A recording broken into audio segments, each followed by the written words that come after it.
When guns are readily available generally to the public, they're also readily available for criminal use. A lot of times it wasn't really a crime. Citizens carrying of firearms does not improve public safety. It probably makes it worse. And it escalated into people pulling out their guns. For the size of the problem, this is the most underfunded area, I think, in public health. Welcome back to In Sickness and in Health, a podcast about health and social justice. I'm Dr. Céline Gounder. This season, we're talking about gun violence in America. Today, we're going to look at defensive gun use. We'll hear from experts on how common it is. Then we'll take a look at whether having a gun is the best defense or just the most lethal.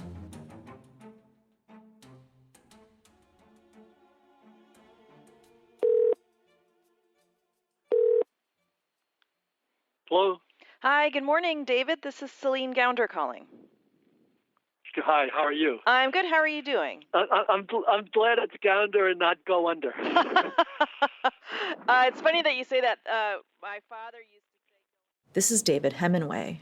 I'm a professor of health policy at the Harvard Chan School of Public Health, and I direct the Harvard Injury Control Research Center. David does a lot of research on gun violence and prevention from a public health perspective. Public health doesn't focus on individual cases. It's about looking at the health of an entire population. I would say it is try to create a world where it's easy to stay healthy and difficult to get sick or injured. One of David's projects is a survey of gun researchers. The idea is to get a sense of what the experts generally agree on. He's been doing it since May 2014. So every month I have been surveying gun researchers. To get on this survey, you had to be the first author of a peer-reviewed journal article in the past, say, 5 years. And typically I ask one question, make a statement and say how strongly do you agree or disagree with this, and how good is the literature on this, how strong is the literature, and do you personally feel that you know about this one particular issue, that you're an expert on this particular issue. One of those questions is, how often are guns used in self-defense? What do we know about self-defense gun use? Not as much as we should. This number matters. It gives us an idea of how many people are using guns to protect their lives or property. If it's a big number, that means there may be good reason for more people to carry guns. Sara, as I think I mentioned in my initial email to you, most of my questions are really going to be focused on self-defense gun use and I think it was 2015 paper you and David Hemenway wrote on the topic. Yeah, okay, good, because I studied that. Good. So first, I think just to provide some context. This is Sara Solnick. She's a professor at the University of Vermont. And like she just said, she co-authored a paper with David Hemenway on self-defense gun use. There is a lot of controversy about self-defense gun use because it is a pivotal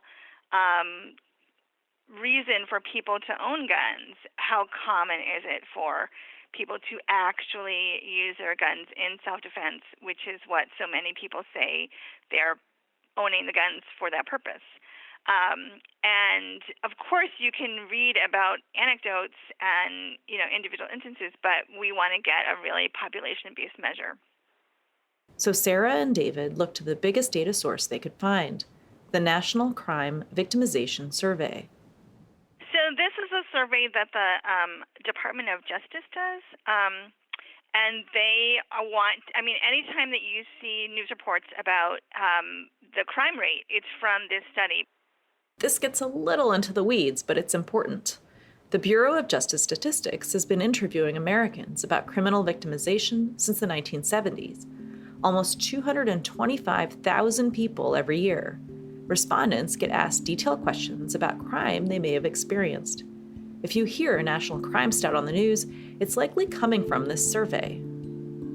So Sara and David went through the data between 2007 and 2011 and pulled out the relevant examples.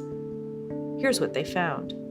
So we had 14,000 incidents. It was actually 14,145 incidents of crime across the years that we looked at. And in less than 1%, did the victim use a gun in self-defense? It was 0.9%. We know that there aren't that many self-defense gun uses. It seems like in less than 1% of compact crimes in the United States does a person use a gun in self-defense. So take that percentage, 0.9% of crimes, and scale it up to the nation. You're talking about roughly 100,000 instances of defensive gun use per year in a country of almost 330 million. Not all that common. But what if the estimate wasn't 100,000? What if it were 2.5 million? We got an estimate of about 2.5 million defensive gun uses per year, which was many times the number of crimes committed by offenders using guns for offensive purposes. This is Gary Kleck. I'm a retired professor of criminology and criminal justice at Florida State University. In 1993, Gary decided he would try to get a handle on how many defensive gun uses there were. Instead of using the National Crime Victimization Survey, Gary developed his own. It was a national telephone survey of a random representative sample of the U.S. adult population, age 18 and over. Gary did a national random telephone survey of 4,997 adults. He asked if they'd used a gun in self-defense in the last 5 years. If they said yes, the respondents were asked a bunch of follow-up questions about the event. And the results of that survey were an estimate that each year in the U.S., or at least in that period, there were 2.5 million people who had used a gun for self-protection against crime. From that sample of about 5,000, Gary estimated there were as many as 2.5 million instances of people using a gun in self-defense. Gary compared that number with the number of recorded criminal gun uses. According to Gary's work, way more people were using a gun to stop a crime than criminals were using to commit a crime. His findings suggested guns might be making people safer. But that's a huge difference in the numbers. 100,000 versus 2.5 million? How did Gary get such a different number? It all comes down to how you ask the question and how you define defensive gun use. Gary's survey asked each and every respondent whether they'd used a gun in self-defense. The crime victimization survey doesn't. And for Gary, this is a key distinction. Nobody in the NCVS has ever been specifically asked, did you use a gun for self-protection? The only way they can report it in that survey is if they're bold enough to kind of volunteer that highly controversial detail in response to that very general open-ended question, the non-specific question, did you do it to protect yourself? And there are now 21 national surveys that indicate huge numbers of defensive gun uses, and exactly one that indicates very few, and that's the NCVS. Gary's critique boils down to, if you want to know about gun use, you should ask about it specifically. How a question gets asked matters. Since his survey was released in 1995, Gary has done a lot of research into how and why people would underreport or misreport being the victim of a crime, or using a gun in self-defense. In 2018, Gary did another survey, this time over the internet. It looked at how people answer questions differently depending on how they're asked. He found that respondents were more than twice as likely to report a defensive gun use when they were asked about it specifically. That's compared to someone being asked generally about being the victim of a crime, and then an open-ended question about what they did. So Gary doesn't like the National Crime Victimization Survey. He thinks the way it's carried out leads to underestimates of victimization and of defensive gun use. Gary points out there are other things to consider when looking at the Crime Victimization Survey. You have to, in effect, telling the government that, yeah, I possessed a gun, and yeah, I either pointed it at or attacked another human being with this deadly weapon. And you can imagine this is not something that a lot of people are anxiously to tell the federal government interview. Gun owners generally have lower levels of trust in the government than do others. Maybe, Gary says, they don't want the government knowing they have a gun. Or maybe they knew their attacker, perhaps intimately, and didn't think or want to report that. One point that Gary and his critics can agree on: someone may be breaking the law when they use a gun in the name of self-defense. But the person with a gun may not simply be breaking the law by carrying a gun where they shouldn't, or because they aren't licensed to carry, or because they're using someone else's gun. They may actually be the aggressor. It is clear that the survey he was looking at and other surveys like it produce heavily biased results that tend to grossly inflate the true number of what we would think of as defensive gun uses that are in any sense legitimate rather than being just outright crimes. This is Philip Cook. He's a professor at Duke University. He studies gun violence and gun violence prevention. He's also a critic of Gary Kleck's work, where Gary sees a weakness in the crime survey, that it doesn't ask about gun use specifically. Philip sees an advantage. The other thing that the crime survey does is that before it asks people whether they used a gun in self-defense, it asks them whether they were the victim of a crime. And if they say no, they are never given a chance to say that they used a gun in self-defense. The survey Kleck used did not have that kind of screening. If there was no crime, why would you have used a gun to defend yourself? For example, people say, yes, I used a gun in self-defense. Well, what happened? The answer is, well, I heard a sound outside my bedroom door, so I took my gun and fired through it.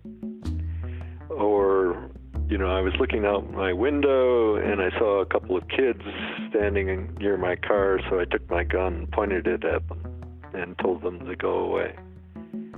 And those kinds of events then figure in very importantly to that 2.5 million, which are often actually people solnick to a crime they committed with their gun, if looked at correctly, rather than a legitimate self-defense use. Sara Solnick makes another point that we've looked at earlier this season. A threat is in the eye of the beholder, legitimate or not.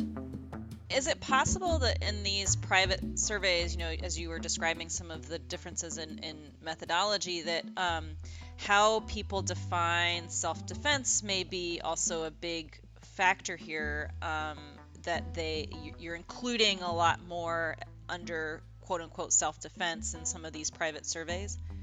Yeah, I think it definitely leaves it up to the beliefs of the person that you're interviewing, because you didn't even establish that there was any crime.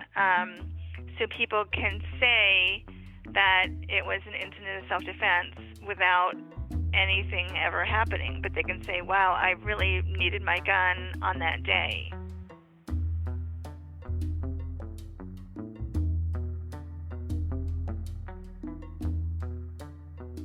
Okay, so we've looked at how common defensive gun uses are.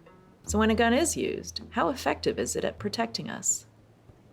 Sara Solnick and David Hemenway also looked at whether guns prevented injury or loss of property. Let's start with whether having a gun helped someone avoid injury. It didn't, compared to other things. The percent of victims who were injured after they attacked or threatened the other person with a gun was 4.1%, and for all other things, it was 4.2%. So it was pretty even in terms of your probability of being injured afterwards. So having a gun only marginally improved your odds of avoiding injury. That's interesting, considering so many people say they want a gun for protection. I think that's what is really the essential, important finding of this study, which is that it's so uncommon and that a lot of other actions that you could take were equally effective. It's not like if you didn't have that gun, you would be helpless. It's not like if you didn't have that gun, anybody could do anything they wanted to you.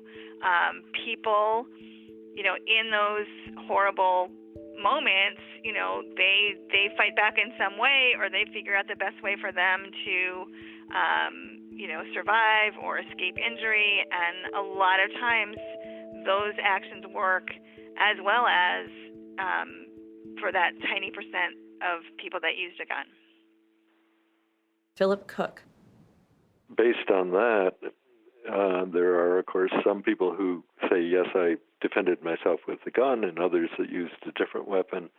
Many more who screamed or ran away or reasoned with the attacker.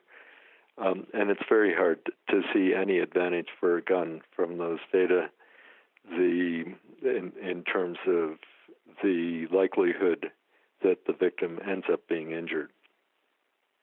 And that was true in Kleck's data. It's true when I looked at similar data.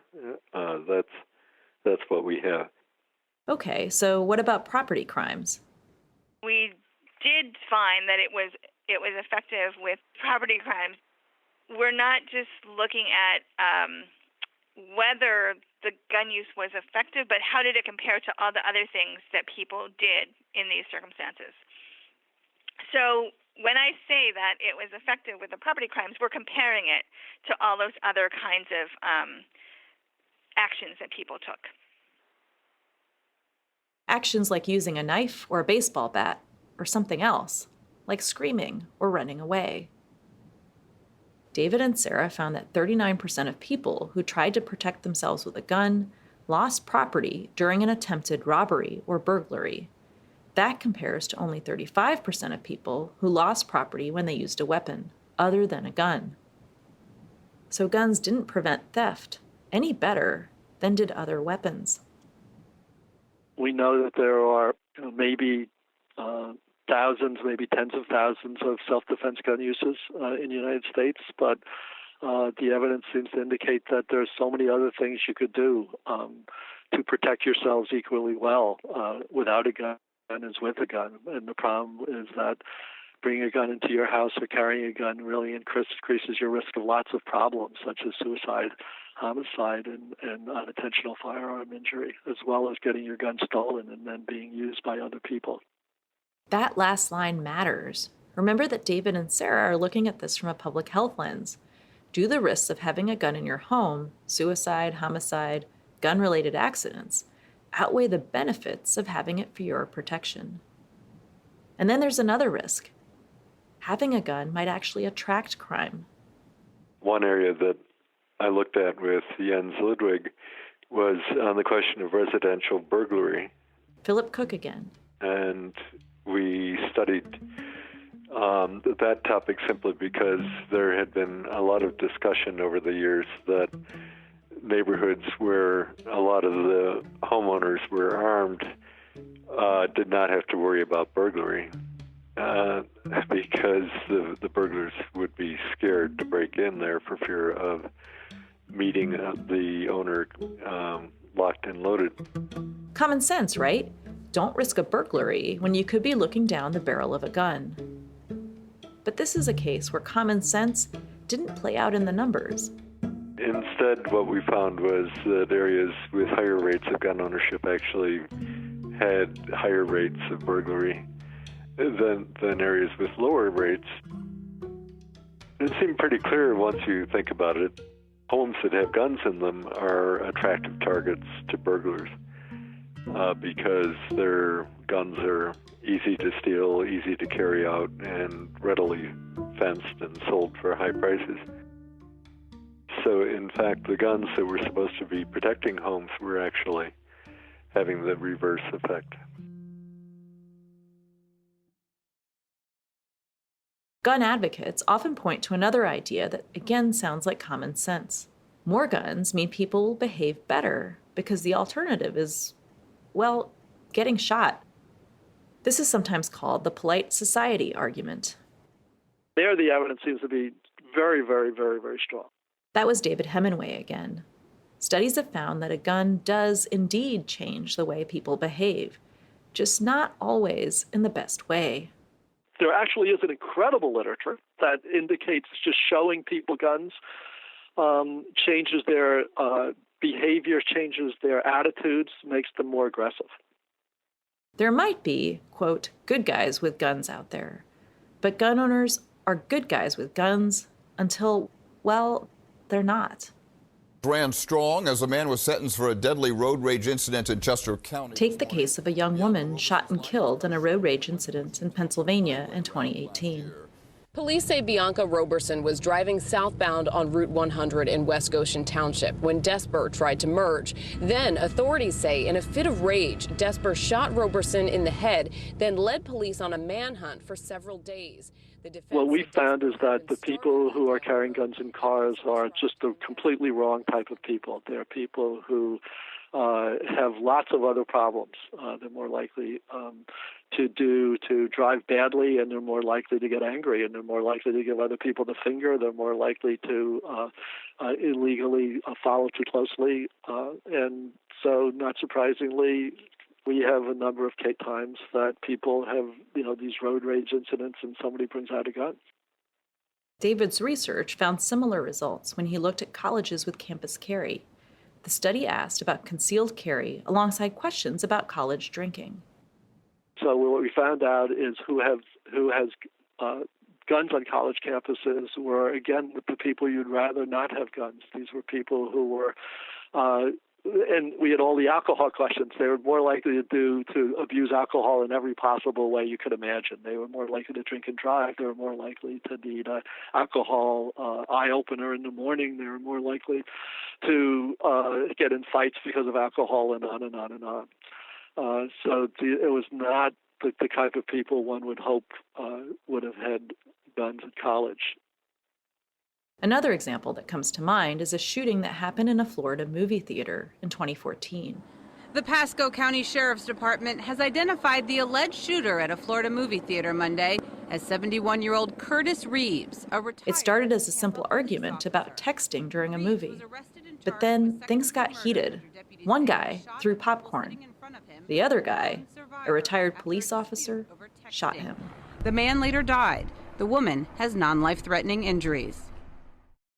The presence of a gun, whether in a car, a college classroom, or a movie theater, shows little direct benefit when it comes to personal protection. But without a doubt, it dramatically increases the chance that someone is going to get hurt or even die. What we know is that where there are stronger gun laws and fewer guns, there's many fewer gun deaths. Guns aren't protecting us. Guns are putting us at risk. The most common reason for Americans to own guns is self-defense. But what we know about defensive gun use is based on self-report in government and private surveys, none of them perfect. Surveys will measure what they're designed to measure. Our data are limited by how people answer questions and what constitutes self-defense. It can all depend on where you are, in a duty to retreat state or a stand your ground state. And even then, it may all come down to what is self-defense in the eye of the beholder. It's one of the many reasons why there's so much disagreement on whether guns make us safer or not. In our next episode, we're going to ask, what is it about guns that's different? As a means, as a tool, or as an instrument? And why that difference matters. Today's episode of In Sickness and in Health was produced by Zach Dyer and me. Our theme music is by Alan Vest. Additional music by the Blue Dot Sessions. You can learn more about this podcast and how to engage with us on social media at insicknessandinhealthpodcast.com.